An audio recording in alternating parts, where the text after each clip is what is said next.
ಏನಿದು ವಿದ್ಯಾಜ್ಯೋತಿ ಸಂಸ್ಥೆಯಲ್ಲಿ ಸ್ಟೂಡೆಂಟ್ಸ್ ಇದ್ದಾರೆ, second P U C, first P U C ಮತ್ತು second P U C students. ನಮಗೆ ಮಾರ್ನಿಂಗ್ ಮಾಹಿತಿ ಬರುತ್ತೆ, ಹಿಂಗೆ ಫುಡ್ ಪಾಯ್ಸನಿಂಗ್ ಆಗಿ ಮಕ್ಕಳು ನಮ್ಮ SNR ಹಾಸ್ಪಿಟಲಲ್ಲಿ ಅಡ್ಮಿಟ್ ಆಗಿದ್ದಾರೆ ಅಂತ. ಹಾಗಾಗಿ DH ಅವರು, ನಾವು ADC ಅವರು ಎಲ್ಲ ಜಿಲ್ಲಾಡಳಿತ ವಿಸಿಟ್ ಮಾಡಿದ್ದೀವಿ. ಇಲ್ಲಿ ಈಗ ನಾವು ಕಾಲೇಜ್ ಕೂಡ ಬಂದು ನೋಡಿದ್ವಿ. ಅವರಲ್ಲಿ ಏನು 600 ಸ್ಟ್ರೆಂತ್ ಇದೆ, ಬಟ್ ಒಂದು ರೆಸಿಡೆನ್ಷಿಯಲ್ ಒಂದು 48 ಜನಕ್ಕೆ ಈ ನೀಟ್ಗೆ ಮತ್ತು PUC ಮಕ್ಕಳಿಗೆ ಕೋಚಿಂಗ್ ಕೊಡೋದಕ್ಕೆ ಅಂತ ಹೇಳಿ ಅವರು ರಾತ್ರಿ ಊಟ ಮಾಡಿದ್ದಾರೆ. ಬೆಳಗ್ಗೆ ಅರ್ಲಿ ಮಾರ್ನಿಂಗಿಂದ ಸ್ವಲ್ಪ ವಾಮಿಟಿಂಗು, ಲೂಸ್ ಮೋಷನ್ ಇದಾಗಿದೆ ಅಂತ ಹೇಳಿ ಅಡ್ಮಿಟ್ ಮಾಡಿದ್ದಾರೆ. ಆ್ಯಸ್ ಆಫ್ ನಾವು 41 ಜನ ನಮ್ಮ SNR ಹಾಸ್ಪಿಟಲಲ್ಲಿ ಅಡ್ಮಿಟ್ ಆಗಿದ್ದಾರೆ. ಆಮೇಲೆ ಉಳಿದಂಗೆ ಇನ್ನೊಂದು 4 ಜನ ಮಕ್ಕಳು ಪ್ರೈವೇಟ್ ಹಾಸ್ಪಿಟಲಲ್ಲಿ ಅಡ್ಮಿಟ್ ಆಗಿದ್ದಾರೆ ಅಂತ ಗೊತ್ತಿದೆ. ಈಗ ನಮ್ಮ ಫುಡ್ ಸೇಫ್ಟಿ ಟೀಮು, ನಮ್ಮ ಹೆಲ್ತ್ ಡಿಪಾರ್ಟ್ಮೆಂಟ್ ಅವರು, ನಾವು ರೆವೆನ್ಯೂ ಅವರು, ಆಮೇಲೆ ಪೊಲೀಸ್ ಇಲಾಖೆ ಇಷ್ಟು ಜನ ವಿಸಿಟ್ ಮಾಡಿ ಎಲ್ಲಿ ಗ್ಯಾಪ್ಸ್ ಆಗಿದೆ, ಲೂಪೋಲ್ಸ್ ಏನಾಗಿದೆ ಅಂತ ಇನ್ನು ತನಿಖೆ ಮಾಡ್ತಾ ಇದ್ದಾರೆ, ವರದಿ ತೊಗೋತಾ ಇದ್ದೀವಿ. ಫುಡ್ ಸೇಫ್ಟಿ ಅವ್ರ ಸ್ಯಾಂಪಲ್ಸ್ ಕೂಡ ಕಲೆಕ್ಟ್ ಮಾಡಿದ್ದಾರೆ. ಆಮೇಲೆ ಏನು ಕ್ಯಾಟರಿಂಗ್ ಸರ್ವಿಸ್ ಮಾಡ್ತಿದ್ದಾರೆ ಕ್ಯಾಂಟೀನ್ ಅವರು, ಅವ್ರದ್ದು ಕೂಡ ಲೈಸೆನ್ಸ್ ಏನಿದೆ, ಎಲ್ಲಿಂದ ಸಪ್ಲೈ ಮಾಡ್ತಿದ್ದಾರೆ, ಮ್ಯಾನೇಜ್ಮೆಂಟ್ ಏನು ಅವ್ರಿಗೆ ಪರ್ಮಿಷನ್ ಕೊಟ್ಟಿದ್ದಾರೆ ಅಂತ ಹೇಳಿ ಮಾಹಿತಿ ತೊಗೋತಾ ಇದ್ದೀವಿ. ಡೀಟೇಲ್ಸ್ ತೊಗೊಂಡು ನಾವು DC ಸರ್ಗೆ ವರದಿ ಮಾಡ್ತೀವಿ. ಸ್ಯಾಂಪಲ್ ಏನಿದೆ ಅದೇ, ಈಗ ಎಷ್ಟು ಮಟ್ಟಿಗೆ ಸ್ಯಾಂಪಲ್ ಇದೆ ಅದಷ್ಟೇ. ರಾತ್ರಿ ಫುಡ್ದಂತೂ ಸ್ಯಾಂಪಲ್ಗೆ ಏನು ಸಿಕ್ಕಿಲ್ಲ ಅಂತ ಹೇಳಿದ್ದಾರೆ. ಇಲ್ಲೇ ಇದ್ದಾರೆ ನಮ್ಮ ಫುಡ್ ಸೇಫ್ಟಿ ಆಫೀಸರ್ ಅವರು. ಹಾಗಾಗಿ ಸ್ಯಾಂಪಲ್ಸ್ ಇಲ್ಲಿ ನಮ್ಮಲ್ಲಿ ಈಗ ಪ್ರೆಸೆಂಟ್ಲಿ ಏನೂ ಸಿಕ್ಕಿಲ್ಲ. ಬೆಳಗ್ಗೆ ತಿಂಡಿಗೆ ಏನು ಮಾಡಿದಾರೆ ಅಷ್ಟು ಮಾತ್ರ ಕಲೆಕ್ಟ್ ಆಗಿದೆ. ತನಿಖೆ ಮಾಡಬೇಕಾಗುತ್ತೆ. ಒಂದಲ್ಲ ಒಂದು ರೀತಿಯಲ್ಲಿ ಮಾಹಿತಿ ಅಂತೂ ಕಲೆ ಹಾಕ್ಬೋದು. ಯಾಕೆಂದರೆ ಲೈಸೆನ್ಸ್ ಇಲ್ಲದೆ ಅವ್ರು ಮಾಡಿದ್ರು ತಪ್ಪಾಗುತ್ತೆ. ಹಾಗಾಗಿ ಮ್ಯಾನೇಜ್ಮೆಂಟ್ ಅವರು ಕೂಡ ನಾವು ಮಾಹಿತಿ ಕೊಟ್ಟು ಯಾವ ರೀತಿ ಇವ್ರು ಪ್ರಿಪೇರ್ ಮಾಡ್ತಾ ಇದ್ದಾರೆ ಅಂತ ತಗೊಂಡು ನಾವು ಜಿಲ್ಲಾಧಿಕಾರಿಗಳಿಗೆ ರಿಪೋರ್ಟ್ ಮಾಡ್ತೀವಿ. ಹಾಗಾಗಿ ಇನ್ನು ಫುಡ್ ಸೇಫ್ಟಿ ಟೀಮ್ ಇಲ್ಲೇ ಇರ್ತಾರೆ.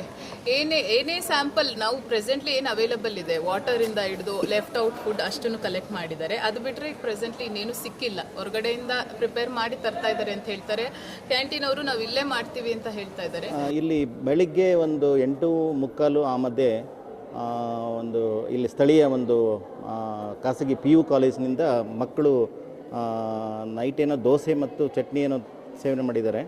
ಸೊ ಅದಾದ ನಂತರ ರಾತ್ರಿಯಿಂದ ಕೆಲವರಿಗೆ ಹೊಟ್ಟೆ ನೋವು ಮತ್ತು ಲೂಸ್ ಮೋಷನ್ ಎಲ್ಲ ಕಾಣಿಸ್ಕೊಂಡು ಕೆಲವರಿಗೆ ವಾಮಿಟ್ ಎಲ್ಲ ಆಗಿ ಬೆಳಗ್ಗೆ ಬಂದ ತಕ್ಷಣ ಇಲ್ಲಿ ಡಿಸ್ಟ್ರಿಕ್ಟ್ ಹಾಸ್ಪಿಟ್ಲಲ್ಲಿ DSಗೆ ಮಾತಾಡಿ DSಲ್ಲಿ ಬೆಡ್ಸ್ ಎಲ್ಲ ವ್ಯವಸ್ಥೆ ಮಾಡಿ ಈಗ ಎಲ್ಲ ಡಾಕ್ಟರ್ಸು ಈವನ್ PGಸ್ನೆಲ್ಲ ತಕ್ಷಣವೇ DS ಅವರು ಎಲ್ಲ ಅವ್ರನ್ನ ಡ್ಯೂಟಿಗೆ ಕರೆಸ್ಕೊಂಡು ಈಗ ಎಲ್ಲ ಬೆಡ್ಸ್ ಎಲ್ಲ ವ್ಯವಸ್ಥೆ ಮಾಡಿಸಿ ಈಗ ಟ್ರೀಟ್ಮೆಂಟ್ ಸ್ಟಾರ್ಟ್ ಮಾಡಿದ್ದಾರೆ. ಈಗ ಯಾವುದು ಮಕ್ಕಳೆಲ್ಲ ಈಗ ಸ್ಟೇಬಲ್ ಆಗಿದ್ದಾರೆ.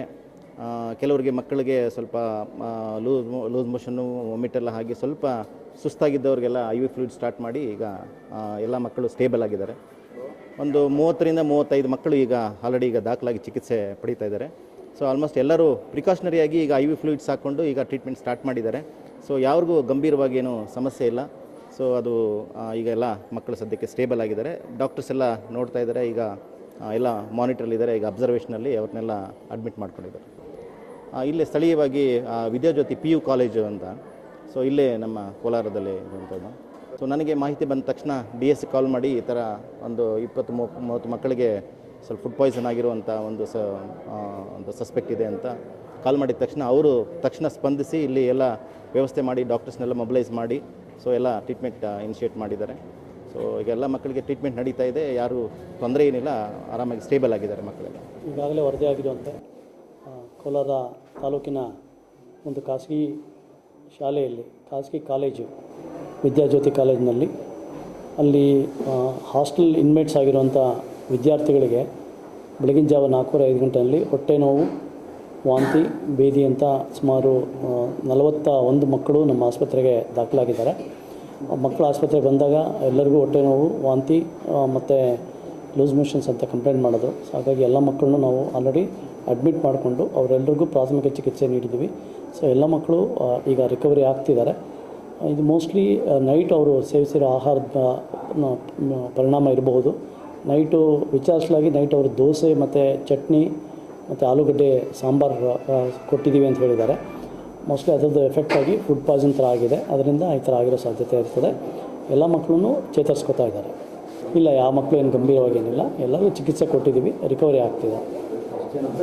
41 ಮಕ್ಕಳು ನೋಡಬೇಕು ಈಗ ಯಾವ ರೀತಿ ರಿಕವರ್ ಆಗ್ತಾರೆ ಏನೋ ನೋಡಿಕೊಂಡು ರಿಕವರಿ ಆಗಿದ್ರೆ ಡಿಸ್ಚಾರ್ಜ್ ಮಾಡಿ ಕಳಿಸ್ಕೊಡ್ತೀವಿ. ಇಲ್ಲಾಂದರೆ ಅವ್ರು ರಿಕವರಿ ಆಗೋವರೆಗೂ ಆಸ್ಪತ್ರೆಯಲ್ಲಿ ಇಟ್ಕೊಂಡು ಆಲ್ರೆಡಿ ನಮ್ಮ ಸರ್ವೆಲೆನ್ಸ್ ಟೀಮ್ ಹೋಗಿದ್ದಾರೆ, ಅಲ್ಲೇ ಇದ್ದಾರೆ. ಈಗ ನಾನು ಹೋಗಬೇಕು, ಮುಗಿಸಿ ನಾನು ಹೊರಡ್ತೀವಿ. ಅದೇ ಫುಡ್ ಪಾಯ್ಸನ್ ಆಗಿರಬಹುದು, ಕಲುಷಿತ ಆಹಾರ ಸೇವನೆ ಇರಬಹುದು. ಅವ್ರ ಪ್ರಕಾರ 61 ಮಕ್ಕಳೇನೇ ಇದ್ದಾರೆ ಅಂತ ಹೇಳ್ತಾರೆ. ಬಟ್ 41 ಮಕ್ಕಳು ಮಾತ್ರ ಇಲ್ಲಿ ಬಂದಿದ್ದಾರೆ. ಇನ್ನು ಉಳಿದ ಮಕ್ಕಳು ಕೆಲವು ಖಾಸಗಿ ಆಸ್ಪತ್ರೆಯಲ್ಲಿ ಅಡ್ಮಿಟ್ ಆಗಿದ್ದಾರೆ ಅಂತ ಮಾಹಿತಿ ಇದೆ. 4 ಜನ